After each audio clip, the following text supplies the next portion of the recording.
السلام عليكم ورحمة الله وبركاته. معاكم مطبخ منا للإفادة والاستفادة. طبعا إن شاء الله هنعمل أكلة هندية، هي لذيذة قوي وسهلة جدا، مش محتاجة أي حاجة. عبارة عن فراخ بالزبدة، وهنقدمها مع الرز الأبيض البسمتي. الفراخ مقطعينها، ده أنا عاملة كمية بسيطة، كمية صغيرة.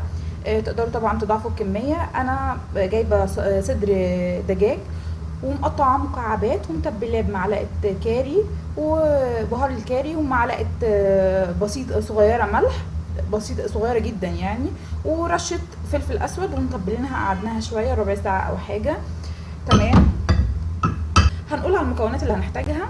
هنحتاج بشر بصله صغيره، طماطمايه متقشره ومتقطعه مكعبات صغيره جدا، معاها معلقه صلصه.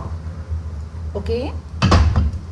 فص ثوم مع بشر جنزبيل، ولو ما عندناش بشر جنزبيل ممكن نستخدمها، نستبدل بربع معلقه جنزبيل بودر.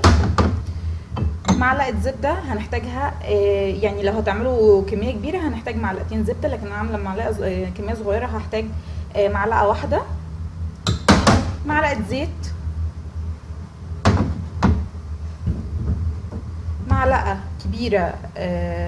معلقه كبيره بهار كاري، قرفه، فصين هيل. هنحتاج معلقه كمون صغيره، ربع معلقه كزبره ناشفه، شويه من الفلفل الاسود، وملح طبعا. طبعا احنا قلنا ان احنا هنا هنحط هنا الزيت في الطاسه، هنحط الزيت وهنحط نص معلقه الزبده، مش هنحط الزبده كلها.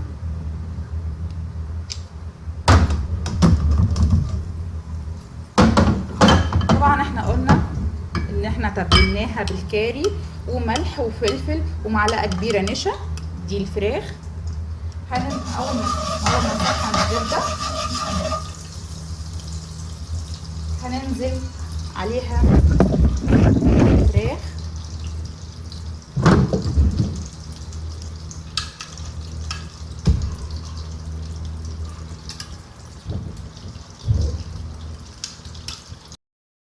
كده. الحمد لله كده الفراخ استوت 3/4 سوا. هنطلعها. اوكي. هنا خلاص الحمد يعني الفراخ استوت اهي 3/4 سوا، احنا عايزينها كده. تمام. هنا هندبل البصله بالفص ثوم، وقد فص الثوم جنزبيل مبشور. مش عايزه اقول لكم بقى على الريحه، يعني ريحتها خطيره، هعمل فيها شيف. نيجي هنا اخر حاجه، خلاص هي دبلت معاها شويه. تمام. هننزل بالطماطم اللي احنا قطعناها والفص ثوم سوري والمعلقه صلصه.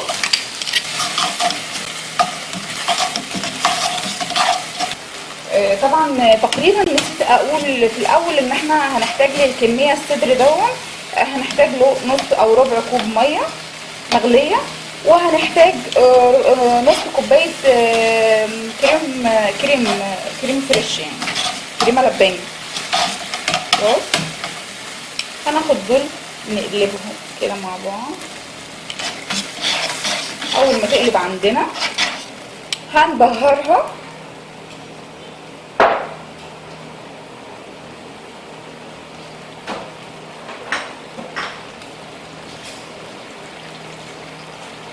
رشة كمون، هنحط رشة كمون بسيطة خالص عشان كده احنا اساسا مظبطين الدنيا. وهنا بس نملح حاجة بسيطة من الملح كده للصوص الطماطم.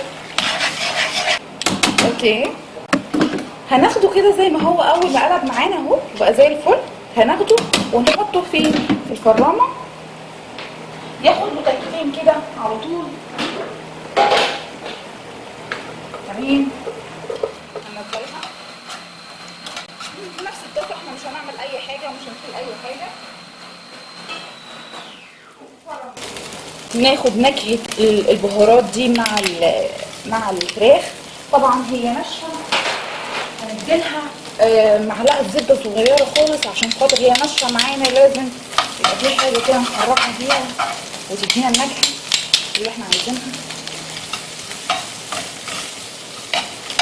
اوكي،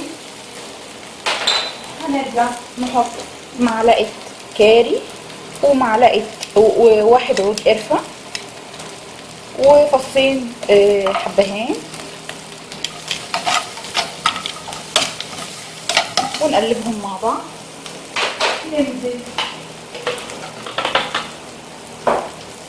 بصوص الطماطم.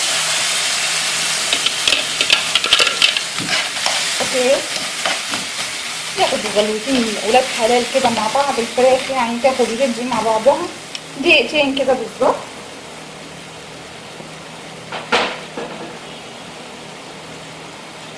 وبعد الدقيقتين هكون مجهزه الفريش كريم واحطه معاه كده. تمام قوي قوي قوي قوي. خلاص، هنزل بالفريش كريم.